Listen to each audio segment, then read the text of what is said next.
And after this lesson, you should be able to conduct observations, calculate using the density equation, write numbers in scientific notation, and use dimensional analysis to convert between units.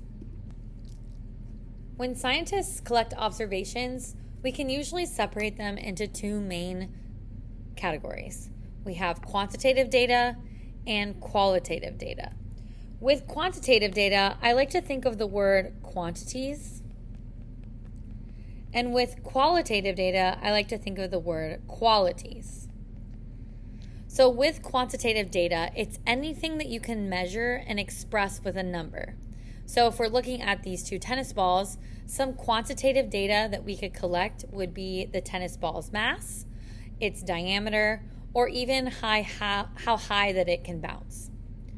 Qualitative data describes what we observe without using measurements. So if we're looking at these tennis balls, we can say that they are yellow, we can say that they are round, and we can also describe the texture. An easy way to remember these differences is that if you hear that word quantity, you're thinking of numbers. If you're hearing that word quality, you're thinking of descriptions. Both of these types of data are very valuable in chemistry because measurements tell us how much, while observations help us describe what we see happening. Scientists need a standard system of measurement so that data collected by one scientist can be understood and compared by scientists anywhere in the world. And that system is called the International System of Units. Each type of measurement has a defined base unit. For example, length is measured in meters, mass is measured in kilograms, time is measured in seconds, temperature is measured in Kelvin, and the amount of substance is measured in moles. Please keep in mind that you will not be required to know the SI base units of electric current or luminous intensity.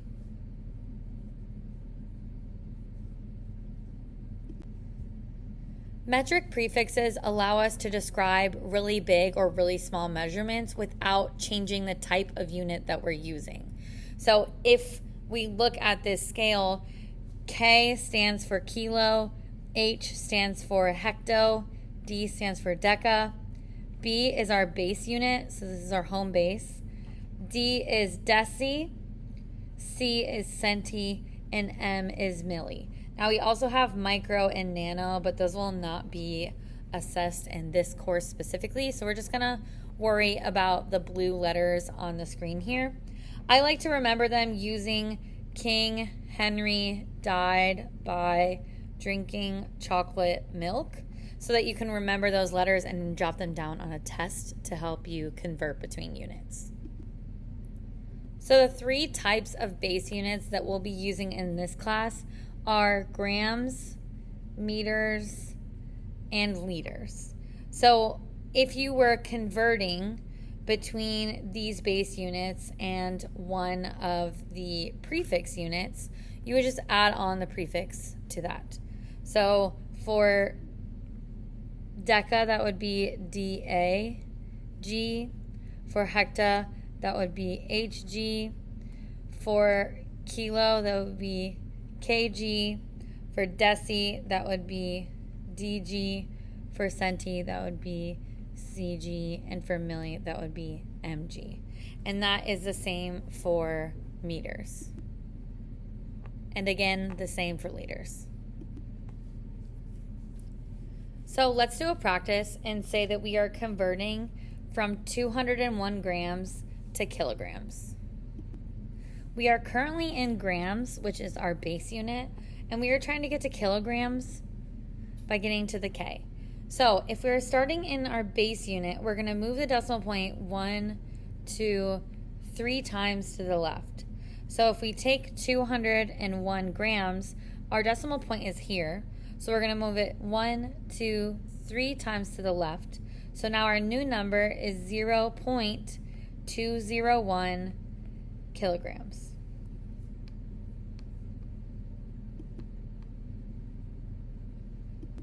Let's do another practice. Say we're starting with 4.56 meters and we want to go to millimeters.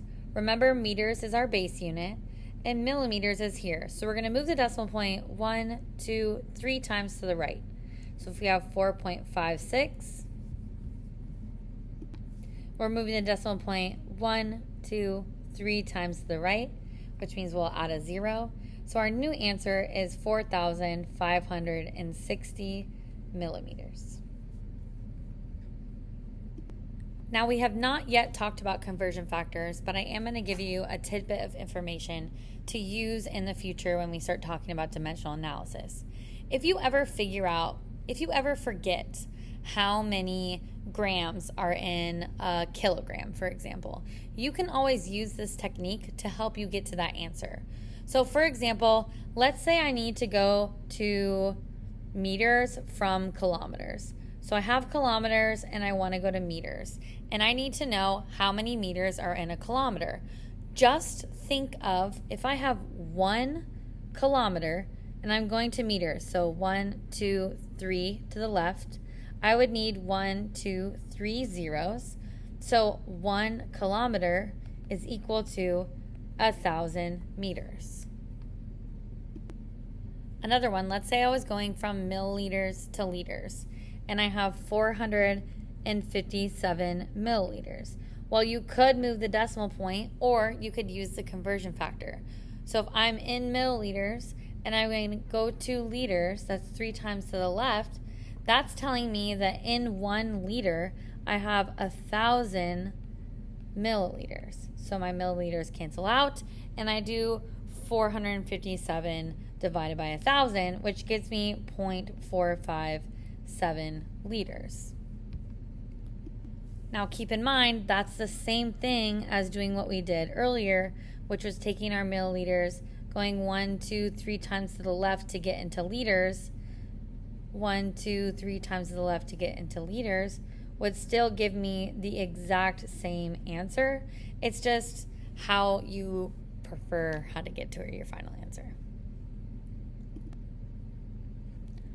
All right, this one says convert 1.2 kilometers to meters.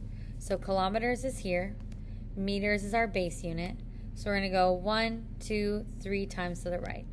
So 1, 2, 3 times to the right, add in our zeros. That is going to be equal to 1,200 meters. Next, we have centimeters to meters. Centimeters is here. Meters is our base unit, which means we're going 1, 2 times to the left. So if we have 345.2, we go 2 times to the left. That means our new answer is 3.452 meters. And then we have grams to kilograms. So grams is our base unit, kilograms is to the left, so we're moving 1, 2, 3 times to the left. So if we have 23,000, we're going to go 1, 2, 3 times to the left, which is going to give us 23 kilograms. Let's run through our SI base units and why they were chosen. Time and length are 2 fundamental measurements in science, and their base units are the second and the meter. Scientists need these units to mean exactly the same thing everywhere in the world, so instead of defining them using physical objects that could change, we define them using constants in nature. So the second is defined using the predictable behavior of cesium-133 atoms, while the meter is defined using the constant speed of light. Of course, meter or a second isn't always the most convenient size for what we're measuring, and that's where those metric prefixes come in so that we can make our base units larger or smaller without changing the measurement system itself. So for example, if we were to measure a pencil, we'd probably measure that in centimeters. If we were measuring the length of a room, we would try to measure that in meters. And if we were measuring the distance across a city, we would probably use kilometers. So they all have the same base unit, but we just change the prefixes to reflect what we're measuring. Mass tells us how much matter an object contains, and unlike weight, mass does not change when gravity changes. The SI base unit for mass is the kilogram, but a kilogram is fairly large compared to many of the substances that we work with in a chemistry lab. And because of that, we'll commonly measure a mass in grams or milligrams. Just remember, the metric system is based on powers of 10. So choosing between kilograms, grams, and milligrams really depends on the size of the object that we sample. And this question down here says, how many milligrams are in a gram? If you need to remember, your King Henry died by drinking chocolate milk. A gram is your base unit and milligram is here. So a gram is larger than milligrams. So 1 gram is going to be equal to 1,000 milligrams. Temperature tells us about the average kinetic energy of the particles that are in a substance. When particles are moving faster, their average kinetic energy is greater, and therefore the temperature is higher. When they move more slowly, the temperature is lower. Although Fahrenheit, Celsius, and Kelvin are all used to measure temperature, in chemistry we primarily use Celsius and Kelvin. Kelvin especially is important because it is the SI base unit for temperature. If you ever need to convert from Celsius to Kelvin, you're just going to add 273. If you ever need to go the other way around, you can then subtract 273. So the question says, mercury melts at negative 39 degrees Celsius. What is the temperature of Kelvin? So we would take Kelvin equals our degrees Celsius, which is negative 39, plus 273, and you get 234 Kelvin.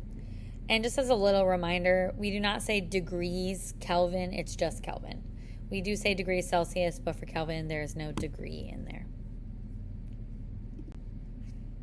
So far we talked about base units, which measures fundamental quantities like length, mass, and time. But many things we measure in chemistry require us to combine units.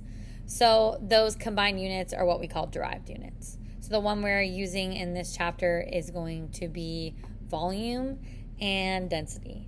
So volume is a derived unit because it comes from multiplying length 3 times, which gives us cubic units like centimeters cubed or meters cubed. Density is also a derived unit, and that combines mass and volume. So you might see it as grams per centimeters cubed or grams per milliliter or anything like that.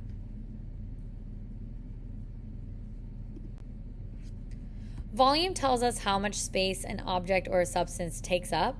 For a rectangular object, we can easily calculate that volume by multiplying the length, the width, and the height. And then just remember, whatever units are in those measurements, it's going to be that unit cubed. So if your length, width, and height are all in centimeters, then your volume unit is going to be centimeters cubed.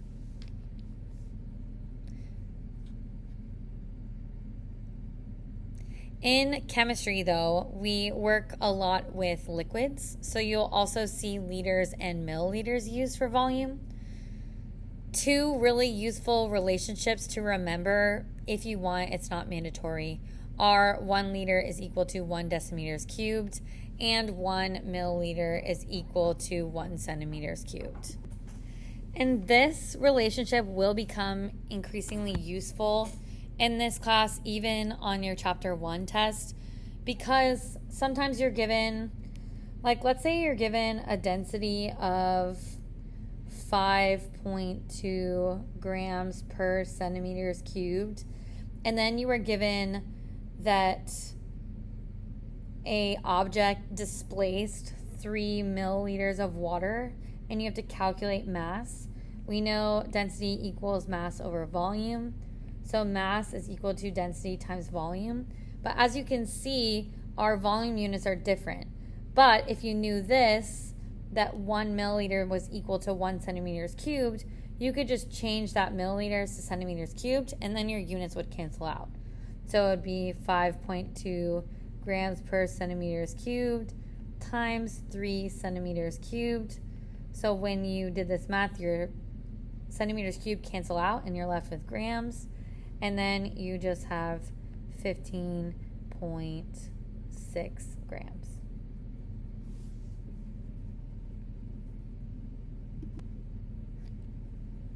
So water displacement is a useful way to find the volume of an irregularly shaped object like a rock when we can't really use length times width times height. So when the object is completely submerged, it's going to push aside or displace a certain amount of water, and that amount of water is going to be equal to its own volume. So to find the object's volume, we're just going to subtract the initial water level from the final water level. So if we started with about 5 milliliters and we ended with about 9 milliliters and the only change was the rock, that means the rock displaced about 4 milliliters, which means the rock has a volume of 4 milliliters. Density describes how much matter is packed into a certain amount of space. We calculate it by dividing mass by volume, which is why we use the equation D equals m over v. Two objects can be the same size, but they can also have very different densities if one contains more mass that is packed into that space. Density can also help predict whether something will float or sink. If an object is less dense than the liquid around it, then it will float. If it is more dense, then it will sink. And that's why ice floats in water, because liquid water is more dense than solid ice.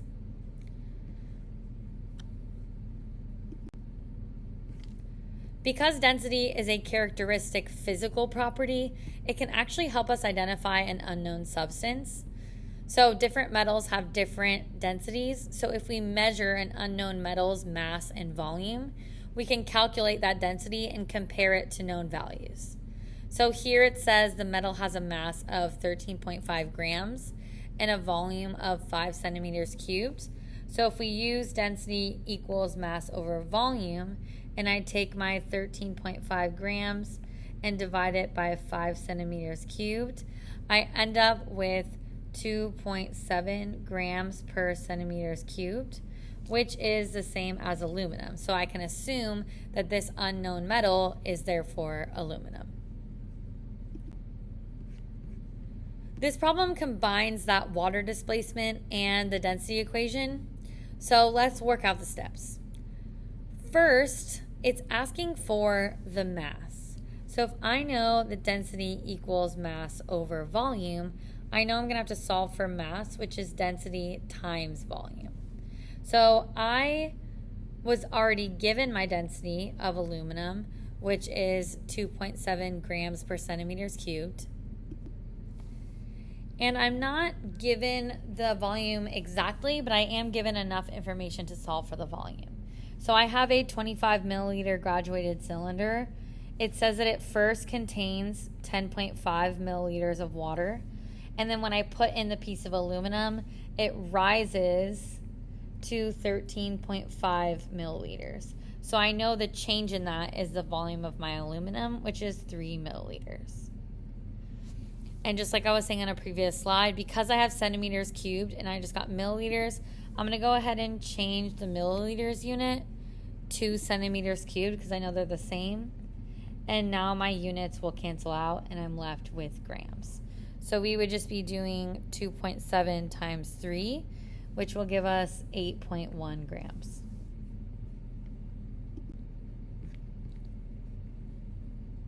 This example says, what is the volume? So I have D equals M over V.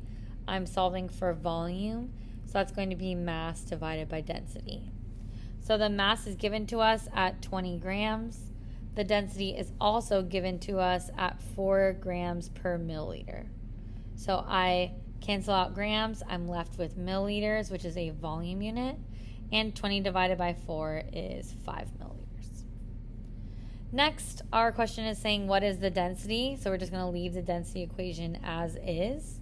My mass is 7.5 grams, and my volume is the difference in the water of the graduated cylinder. So 30.1 minus 25.1 is again 5 milliliters. So 7.5 divided by 5 is going to give us 1.5, and our units are grams per milliliter because nothing cancels out. So scientific notation is a shortcut that lets us write extremely large or extremely small numbers in a way simpler way. This is especially useful in chemistry when we constantly work at the atomic level, where numbers can be enormous, like the number of atoms in a diamond, or incredibly tiny, like the mass of a single atom. In scientific notation, we write the number as a value between 1 and 10, multiplied by a power of 10. The exponent is going to tell us how many places the decimal has moved. Large numbers are going to have really positive exponents. Small numbers are going to have negative exponents. So if we were to take this number here and convert it into scientific notation, we would move the decimal point until we get to a number between 1 and 10. So that would be 1, 2, 3, 4, 5, 6, 7, 8, 9, 12, 13, 14, 15, 16, 17, 18, 19, 20, 21, 22, 23. So it's a really large number. So we're going to end with 4.6, which is in between 1 and 10, times 10. Since it's a really large number, we're going to have a positive 23 because we had to move it 23 times. That also works in the other direction, but if we're going the other direction, that is going to have a negative exponent. So we're going to move this 1, 2, 3, 4, 5, 6, 7, 11, 12, 13, 14, 15, 16, 17, 18, 19, 21, 22, 23, 24. So now we'll have 2 times 10 to the negative 24 because it's a really small number.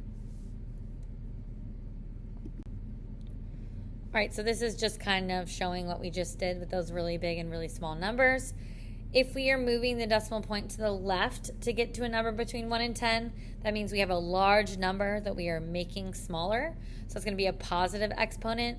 If we have a small number that is less than 1, and we have to move the decimal point to the right to get to a number between 1 and 10, that means we're going to have a negative integer.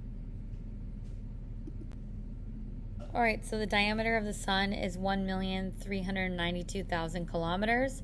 So to make that into scientific notation, we're going to move the decimal point 1, 2, 3, 4, 5, 6 times to the left. Because it's a large number, it's going to be a positive 6 as our exponent. So we have 1.392 times 10 to the 6 kilometers. And this is a number between 1 and 10, so we are good. Then we have a density value that we want to convert to scientific notation. So we're going to move it 1, 2, 3, 4, 5, 6, 7, 8 times to the right. So it's going to be 2.8 times 10 to the negative 8th grams per centimeters cubed.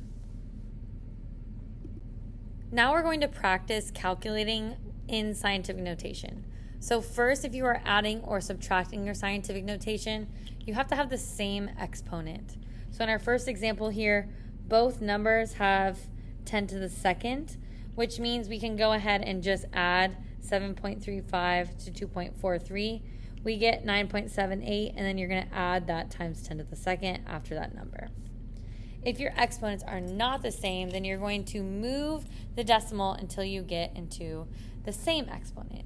So for example, we're going to move this decimal point to the left so that our new number is 0.34 times 10 to the 6th. Then we're going to add that to 9.7 times 10 to the 6th. So when we do that, we get 10.04, and then our times 10 to the 6th.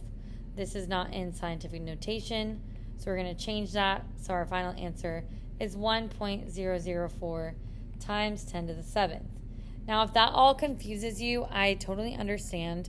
The cool part is that you are always given a calculator for chemistry. So if you ever get confused, just plug that into your calculator. It will give you the exact same answer. Now, to multiply, you do not need to change any of your numbers to get to the correct exponent.